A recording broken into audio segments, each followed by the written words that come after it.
Pour évaluer de manière objective les performances environnementales des bâtiments, ou pour concevoir des bâtiments peu impactants sur l'environnement, les équipes de conception sont de plus en plus souvent amenées à réaliser des analyses du cycle de vie, ou ACV, de leur projet. Nous allons prendre l'exemple d'une maison et nous allons identifier ensemble ce qui est considéré dans une analyse du cycle de vie bâtiment. Pour chacune des étapes, toutes les ressources consommées, bois, charbon, pétrole, métal, et tous les rejets provoqués, que ce soit dans l'air, dans l'eau ou que ce soit des déchets solides, sont comptabilisés. Ce bilan comptable est ensuite traduit en impact sur l'environnement. Pour la phase de production des produits et matériaux de construction, nous allons prendre en compte l'extraction des matières premières, leur transport jusqu'à l'usine et la transformation de ces matières premières en produits finis.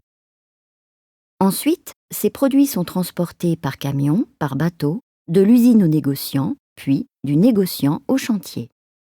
Le chantier de construction de la maison est également analysé.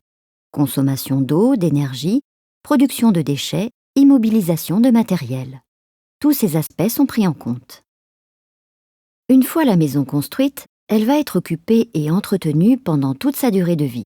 Pendant cette période, de l'eau et de l'énergie vont être consommées par ses habitants. Les fenêtres vont très certainement être changées, la toiture refaite, les équipements renouvelés. Tout cela est calculé très facilement dans une analyse du cycle de vie de bâtiment par l'intermédiaire des fiches de déclarations environnementales et sanitaires et de leur durée de vie typique. Arrive un moment où la décision de démolir le bâtiment est prise.